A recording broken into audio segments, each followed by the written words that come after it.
안녕하세요, 주지입니다. 오늘 주제를 보니까 오늘 주제는 약간 싫어하는 거에 대해서 엄청 한번 얘기해보자 이런 주제인데, 싫어하는 거, 힘든 거, 이런 어떤 고민들 다 그냥 얘기하는 것만으로 사실 좀 해결이 되잖아요. 제대로 뵙고 또 제대로 한번 해독을 해보자 라는 의미로 한번 준비해본 싫어하는 것들에 대한 사연을 위주로 한번 받아봤는데요. 한번 살펴볼게요.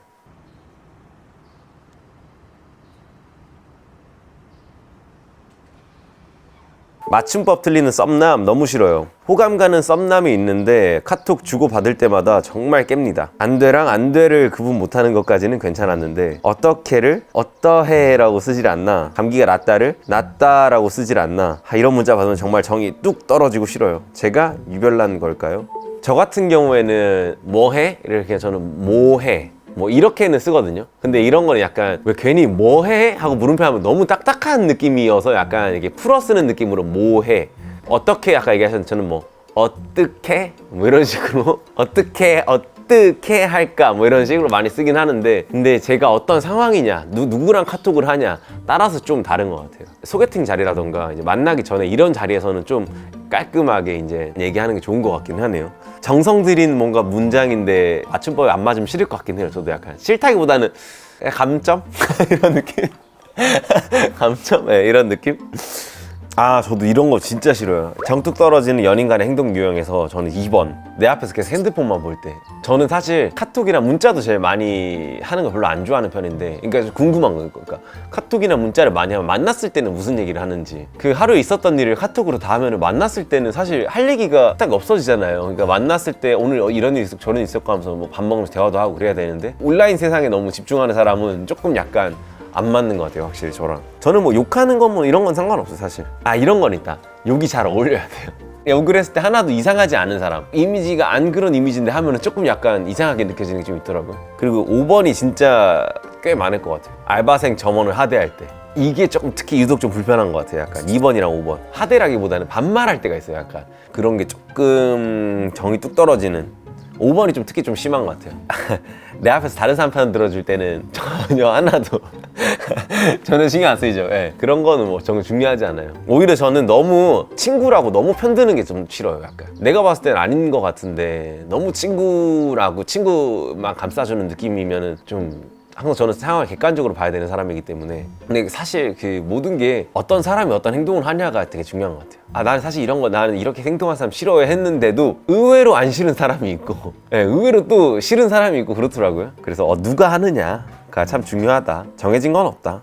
그런 카톡이 올 때마다 그냥 이렇게 점점점 이렇게 한숨 하고 정정해주세요. 그러니까 어떻게 하고 괄호하고 X, 어떻게 하고 괄호하고 O, 이렇게. 그러면 이제 그 사람도 불편할걸요? 그러면 서로 자연스럽게 멀어질 수 있다. 근데 이게 쉽나? 이게 또 얘기하는 게. 근데 저는 이왕에 멀리 할 거라면 좀 확실하게 표현하는 게 맞지 않나? 애매하게 그냥 돌려서 이렇게 하는 것보다. 그리고 그 사람의 다음 소개팅, 다음 이런 미팅을 위해서도 도움이 되는 방향이다 라고 생각을 해요.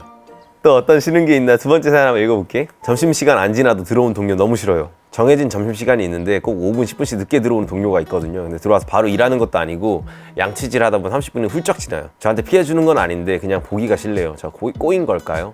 이게 사람 유형이죠, 이제. 저는 솔직히 안 싫어요. 저는 별로 안 싫고, 근데 싫어하는 심리도 이해돼요. 근데 자기 할 일만 그냥 그 시간에는 끝내면 사실 뭔 상관이냐, 이런 입장? 그렇잖아요. 그러니까 정해진 일이 있고 그걸 일을 내가 알아서 효율에 맞게 처리하면 되지, 꼭 그 시간에 딱 해가지고 그게 너무 약간 사람마다 다르니까 일마다 다르다고는 생각해요. 그 동사무소라든가 공기업이나 이런 데는 내가 자리에 없으면 그 일을 고스란히 없는 동안에 다른 사람이 처리를 해야 되는 그런 업무들 있잖아요. 그거는 조금 문제가 있죠, 사실. 그거는 저는 스트레스 받을 것 같아요. 이런 업무가 아니고 뭔가 그냥 개개인한테 주어지는 업무라면 솔직히 상관없죠. 근데 만약에 내가 피해가 오는 거면 솔직히 저는 얘기할 것 같아요. 알아야 돼요. 그거는 그러니까 얘기해야 알지. 진짜 얘기 안 하면 진짜 몰라요. 근데 그 사람 끝까지 진짜. 그래서 얘기는 무조건 해야 된다. 근데 얘기하는 건 진짜 어렵죠. 제가 더 싫은 거. 점심시간 그렇게 하고 일할 때 오히려 그냥 잉탕맹탕 그냥 시간 보내면 그게 더 싫지 않나요? 차라리. 시간은 다 지키는데 일은 제대로 안 하는 사람이 더 싫지 않나요? 차라리 그냥 조금 늦더라도 그냥 자기 할 일 그냥 탁 해서 끝내면 뭐 상관없다. 이런 게 근데 사실 이 사연자분 같은 경우에는 진짜 이게 자기가 힘든 유형이거든요. 이게 얘기할 수 있고 뭐라고 해서 이 사람이 바뀌는 거면 솔직히 상관없잖아요. 근데 얘기하는 것도 스트레스, 그리고 바뀌냐? 안 바뀌어요. 사람 진짜 안 바뀌거든요. 안 바뀌는 거 보는 것도 내가 스트레스. 내가 조금 더 이런 스트레스 벗어나려면 내가 바뀌어야 되지 않나. 그러니까 사연자님이 이해가 안 되는 건 아니에요. 왜 싫은지 저도 알아요. 아는데 내가 힘들기 때문에, 사연자님이 힘들기 때문에 사연자님이 좀 바뀌는 게, 사고를 좀 전환해보는 게 좋지 않나. 어떻게 이렇게 좀 약간 싫어하는 거에 대해서 얘기하니까 좀 속이 후련하신가요? 그 여러분의 좀 화를 가라앉히기 위해서 싫어의 반대, 제 노래 중에 좋아해라는 곡 있죠. 좋아해 곡 띄워드리면서 싫어의 토크 마무리 해볼게요.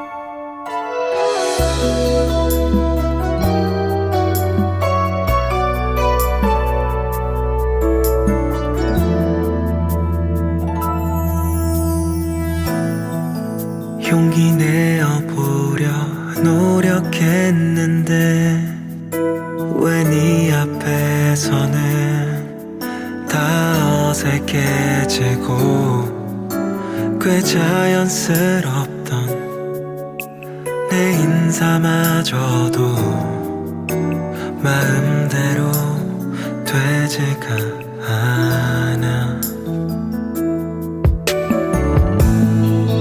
그저 웃어주는 널 바라보면 아무 이유 없이 행복해져. 늘 서툴렀었던 내 못난 표현에도 따뜻하게 안아주었어.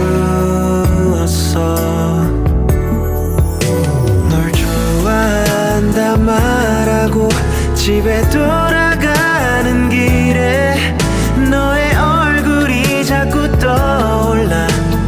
나도 몰래 설레었어. 누구보다 널 위해 많이 노력하고 있어.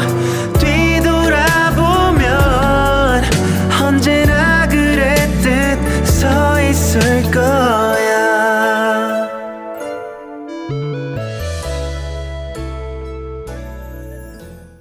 소개팅 자꾸 해달라는 친구 너무 싫어요. 입만 열면 소개팅 해달라는 친구가 있어요. 인연이 자꾸 안 되는 게 안쓰럽기도 하고 딱하기도 해서 제가 진짜 여러 번 주선해줬거든요. 근데 상대가 마음에 안 들면 거절 문자 없이 잠수를 타버리는 거예요. 주선자인 저만 중간에서 곤란해졌고요. 그러다 잘 되면 저한테 알려주지도 않더라고요. 이런 친구 진짜 너무 싫습니다. 상대가 마음에 안 들면 거절 문자 없이 잠수를 탄다? 이건 좀 별로. 잘 됐을 때 안 알려준다? 그건 별로 신경 안 써요, 전 사실. 잘 되면 그냥 알아서, 그때부터 둘이서 알아서 하는 거니까. 근데 여기도 제 친구, 여기 제 친구잖아요. 그럼 뭐 한쪽이 기분 나빠할 수 있는 상황은 안 만들어야죠, 솔직히 사실. 누가 기분 나빠한다 그러면 사실 제가 그거 다시 미안하다, 내가 이런 친구를 소개해줄게, 이런 상황이 되는 게 불편하잖아요. 그렇게 상황이 되면 다음에 소개시켜줄 수도 없고, 솔직히 얘기해서. 그러니까 이런 거는 좀 별로죠. 그러니까 별로인 사람인 거죠. 그리고 이런 유형의 사람들은 한 번 해주시고 두 번째부터는 그냥, 왜냐면은 이제 할 말이 생겼잖아요. 그렇게 말도 안 하고 그렇게 해가지고 되게 기분 나빠했다, 다음 소개시키는 좀 꺼려진다 하면서 거절해도 뭐 그쪽에서 할 말 없죠, 솔직히. 입만 열면 막 소개시켜 달라 이런 거는 좀 피곤하죠. 대화 주제가 자꾸 그쪽으로 가면은 그냥, 그러니까 뭐 한두 번이야 재밌잖아요. 그렇게 해서 친구였는데 내 친구가 이렇게 사귄다 그러면 재밌으니까 되는데, 자꾸 그러면은 좀 별로죠. 그냥 친구 된 입장에서. 상대 조건 너무 따지는 친구, 너무 따지면은 뭐 소개시킬 사람 일단 없으니까 사실. 기껏 연결해지면 사진 보고 받아내는 친구. 근데 이거는 저는 그럴 수 있다고 봐요. 왜냐면은 사실 만나봐야 아는 거긴 한데, 근데 마음에 안 들면 굳이 만날 이유가 있나? 사진 봤는데 별로 내 느낌이 없다, 나랑 취향이 안 맞을 것 같다, 파토낼 수 있죠. 연결되기 전에 얘기해야지. 맞아. 소개팅 현장에서 매너 없는 행동하는 친구, 이건 당연히 기본 예의가 아니니까 싫은 거고. 멍석 깔아주면 아무것도 못하는 친구, 그것도 뭐 괜찮죠. 뭐 그거 사람 유형인데요. 뭐 이게 소심한 거 어떡해. 근데 이런 걸 또 좋아하는 사람이 있지 않나요? 이렇게 소개팅 할 때 너무 막 이렇게 과도하게 이렇게 하는 것보다는 수줍게 있는 사람은 오히려 되게 진실돼 보이고 약간 진국 같아 보이고. 소개팅 일정 빽빽한 친구는 글쎄요, 이거는 뭐 굳이 제가 시켜줄 필요가 없잖아요. 그리고 소개팅 일정을 2개, 3개 잡아놓는 것도 좀 웃겨요. 만나보고 아니면 다음 소개팅 잡고 이렇게 가는 거지. 저는 소개팅 한 번도 안 해봤어요. 근데 저는 학교 다닐 때 꽈팅이라고 하나요? 해보고 싶었거든요. 근데 저를 한 번도 안 불러줬어요, 진짜. 그래서 약간 좀 제가 20살 때는 어떤 게 있었냐면 가고 싶어요. 속은 가고 싶은데 겉은 막 이렇게 나 갈래 이렇게 못하는 성격이었거든요. 그래서 마지못해 가는 걸 상상을 했는데 아야 같이 가자 재밌어 이렇게 하면 알았어 이렇게 하는 걸 했는데 내가 항상 아니야 이러면 그래 알았어 하고 이제 다른 애가 가더라고. 그래서 못 간 케이스. 가보고 싶었다. 네. 냉키키라고 답하는 후배 너무 싫어요. 저는 업무 메시지를 주고받을 때는 서로 지켜야 할 예의가 있다고 생각하는 편인데 저희 팀 후배 사원이 답변할 때마다 냉키키 냉냉키 이렇게 말하는 게 싫어요. 소리내서 말하는 거랑 글자로 보는 거랑 또 다르잖아요. 일하는 사이에서는 예의를 지켜서 답했으면 좋겠는데 제가 너무 꼰대 같은가요? 꼰대 아닌가요? 근데 이거는 솔직히 사실 냉키키 이상한가요? 냉키키가 나올 만한 문맥이 아닌 상황에서 냉키키 하면은 그거는 좀 별로일 수도 있겠다. 그러니까 뭔가 되게 했다는 게 되게 가벼운 했다가 아니라 좀 내가 기분 나쁜 상황인데 안 했어요. 내가 업무를 줬는데 그걸 안 했단 말이야. 근데 이거 그때 하라고 한 거 했어요? 그럴 때 이제 내가 진지하게 얘기했는데 뭐 냉키키 이런 식으로 했다? 그러면 좀 기분 나쁠 수도 있는 그런 면에서 또 이해가 되기도 하네요. 이런 것도 근데 웃기다. 근데 진짜 이렇게 지도 나눠가지고 이렇게 오른쪽에 위에 있을수록 좋은 거잖아요. 그죠? 예의 바르고 자발적이니까 넵 느낌표가 일단 제일 일장인 거네요. 저는 약간 예의 바른 쪽이네. 넵. 근데 이렇게 생각하는 것도 웃기다. 아니 근데 진짜 굳이 해석을 해가지고 이렇게 얘기를 하는 거지 그렇게 생각하는 것도 웃겨요. 오히려 좀 다채로운 게 좋지 않나요? 약간 전 이모티콘 같은 것도 되게 자유롭게 막 보내는 편이거든요. 재밌잖아요. 환기? 대화에 뭔가 약간 새로운 뭔가 기분 전환? 너무 딱딱하잖아요 사회가. 자꾸 이런 거에 제한을 두면은, 그리고 내가 자꾸 이런 거에 신경 쓰면은 내 스스로 또 제한하는 거예요. 이것도 생각을 좀 바꿔보실 필요도 있다고 봐요. 일의 특성에 따라 다를 수 있다고 보는데 선 후배라는 개념 자체가 윗사람 아랫사람이라고 저는 생각을 별로 안 하는 편이어서 이런 거에 기분 나쁘다는 것 자체가 내가 아랫사람이 나한테 이런 말을 한다고 전제에 깔려 있다고 저는 보거든요. 직급에서는 밑에 사람이 일하는 게 있잖아요. 밑에 사람에서 해야 될 업무들이 있는데 그런 거에 있어서 제대로 못 쳐냈다? 그런 거에서 얘기를 하는 거지, 말투, 그 사람의 평소에 사생활 그런 거에 대해서까지 뭐라고 하는 거는 좀 이상한 거죠 사실. 나와 개인적인 대화 말고 직장의 단체 톡이라던가 뭔가 나이가 많으신 어른들이라든가 이런 거의 상황에서는 조언 정도는 해줄 수 있다. 이런 데 있어서는 이렇게 얘기하는 게 클래식이고 말이 안 나오시니까 이럴 때는 그냥 이렇게 그냥 대답하고 말아. 그냥 조언하는 느낌으로는 얘기하면은 깔끔하지 않을까. 오늘 좀 주제에 맞는 제 노래가 있죠. better, better 이게 맞춰가지고 제가 라임으로 뭔가라도 better 뭐 이렇게 해서 이제 라임 맞춘 건데, 이렇게 뱉으면서 살아야 건강한 거라고 하더라고요. 그러니까 안에 속으로만 갖고 있으면 그게 정신적으로 영향을 주는데 바깥으로 뿜는 순간 이제 해소가 되는 게 있으니까 여러분들도 뭐 부모님이 됐건 가족이 됐건 친구가 됐건 얘기하면서 디톡스를 좀 하셨으면 좋겠습니다. 마지막 노래 조지의 better 들려드리면서 마무리 해볼게요.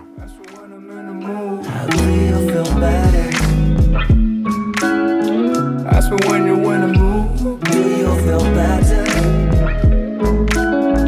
That's when I'm in a really? Do you feel better? Yeah. 뭔가라도 better.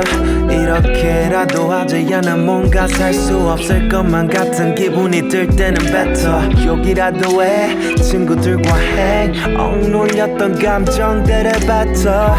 Do you feel better? That's when I'm in the mood. Do you feel better? That's when you're in the mood. Do you feel better? That's when I'm in a. Do you feel better? Oh no. 어지러운 듯 밤을 새워도 잠은 통 오지를 않고 지난 날에 머물러 있는 건 미래가 두려워서인 거야. 어디를 봐도 내 변 하나 없고 누가 내게 물어봐줘. Do you feel better? Do you feel better? That's when I'm in the mood. Do you feel better? 속으로만 갖고 계신 게 아니라 고민들을 어쨌든 풀려고 저한테 사연을 보내주셨다는 것 자체가 어느 정도 건강하다는 반증이 아닐까 싶은데요. 오늘의 올리브영 TV 이렇게 마무리해보면 어떨까 싶습니다. 다음 영상에서 만나요. 어지럽게